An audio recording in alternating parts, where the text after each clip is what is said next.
Bonjour à tous, Sarah Carolac, directrice de la formation continue de la faculté de pharmacie à l'université Paris-Saclay.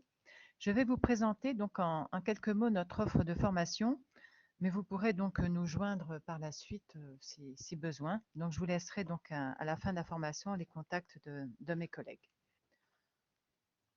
Alors nos objectifs de formation sont bien entendu de vous accompagner donc dans votre projet professionnel, que ce soit pour vous spécialiser ou pour vous reconvertir dans une nouvelle voie et pour vous permettre donc d'actualiser ou de faire évoluer vos compétences, donc, notamment donc dans le large domaine des activités donc liées aux produits de santé.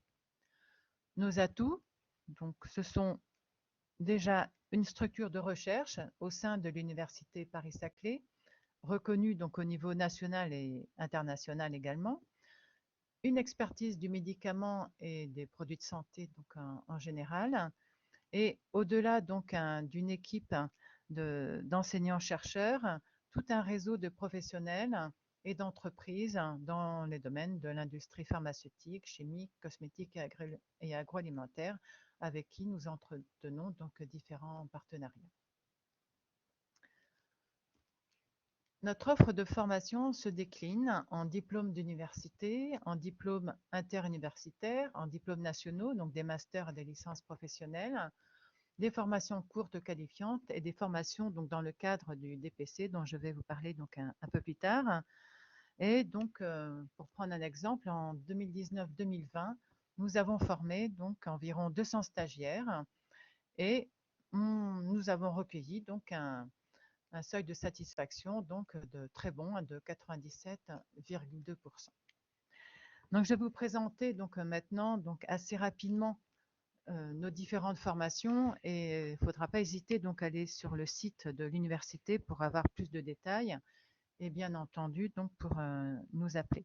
Alors nous avons donc 8 diplômes d'université, donc notamment en préparation à l'exercice officinal. Donc celui-ci il est vraiment dédié aux pharmaciens qui souhaitent se reconvertir dans la filière officine, un DU orthèse et prothèse externe, un DU sur la dermocosmétique et ses produits donc dérivés, un DU sur le dopage sportif, donc notamment formation donc à la lutte et à la prévention. Et régulièrement, donc nous avons des nouveautés, donc les dernières, donc innovation thérapeutique en cancérologie et digital health, donc qui ont été donc créés en 2018-2019. Un DU sur la protection des données personnelles dans l'industrie pharmaceutique, qui peut concerner donc des pharmaciens, mais pas que, hein, donc dans ce problème très actuel de la protection des données. Et le dernier DU que nous avons donc élaboré, c'est l'apprentissage et la pratique de l'analyse bioinformatique et de l'interprétation clinico-biologique de génomes humains ou microbiens à visée diagnostique, donc un titre donc assez spécifique. Voilà, nous avons donc également 2 DU en partenariat avec l'Université de Paris, donc la faculté donc, dans Paris 5e. Donc un DU phytothérapie et aromathérapie et un DU sur les pathologies infectieuses, donc la prévention, la vaccination et le traitement. Nous avons donc des formations diplômantes, hein, donc ce sont des formations qui sont déjà organisées donc en formation initiale et en formation en apprentissage et qui sont donc accessibles en formation continue. Donc, ce sont principalement des masters et des licences professionnelles. Donc, dans les masters, nous avons 21 parcours qui balayent du développement à la production donc, du médicament en passant par les affaires réglementaires et la qualité, par exemple. Donc 21 parcours dans la mention sciences du médicament et des produits de santé. Et nous avons un parcours sur l'évaluation des risques sanitaires.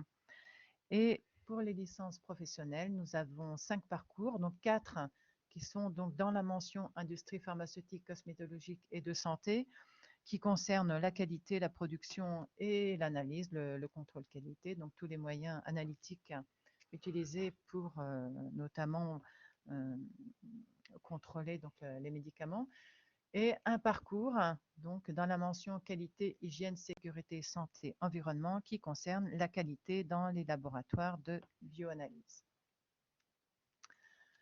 Nous avons des formations courtes qualifiantes, donc notamment formation à la délivrance des prothèses mammaires externes pour les pharmaciens d'officine. Et depuis le mois de novembre 2020, nous avons monté donc une formation courte d'habilitation à la pratique du prélèvement nasopharyngé et à la réalisation du test antigénique pour la détection du SARS-CoV-2, donc en réponse aux besoins de formation des pharmaciens et d'autres personnels autorisés pour le dépistage du Covid afin de lutter contre la pandémie. Donc les développements professionnels continus, donc là c'est un dispositif de formation qui concerne principalement les professionnels de santé en France et qui a été ça fait une petite dizaine d'années que nous avons des formations dans ce cadre-là. Et actuellement, donc nous avons 3 actions donc sur la vaccination par le pharmacien d'officine, sur la gestion des situations d'urgence à l'officine et TROD par le pharmacien d'officine, dont TROD, c'est le test rapide d'orientation diagnostique. Donc, par exemple, les tests antigéniques dont on entend parler. Et pour finir, donc la validation des acquis, donc validation des acquis de l'expérience, qui peut vous permettre d'obtenir un diplôme ou de reprendre une formation à l'université. Donc, vous avez 3 dispositifs. Donc la VAPP 85 pour reprendre une formation, donc sans avoir de diplôme prérequis, donc ça va vous permettre d'avoir le niveau. Donc la VAE pour obtenir toute une partie d'un diplôme, donc une VAE totale ou partielle, donc reconnaissance par exemple d'un niveau de licence professionnelle ou de master. Et vous pouvez également faire valider des études supérieures qui auraient été suivies en France ou à l'étranger par une démarche de VES. Donc, vous pouvez avoir toutes ces informations sur le lien qui est affiché en bas de la diapo. Voilà, donc un choix multiple pour répondre à vos souhaits d'évolution professionnelle. Et vous avez donc une équipe de 4 filles dont vous avez ici les coordonnées qui sont là pour répondre à vos questions et vous accompagner si besoin. Voilà, n'hésitez pas à nous contacter, donc nous sommes à votre disposition. Merci bien.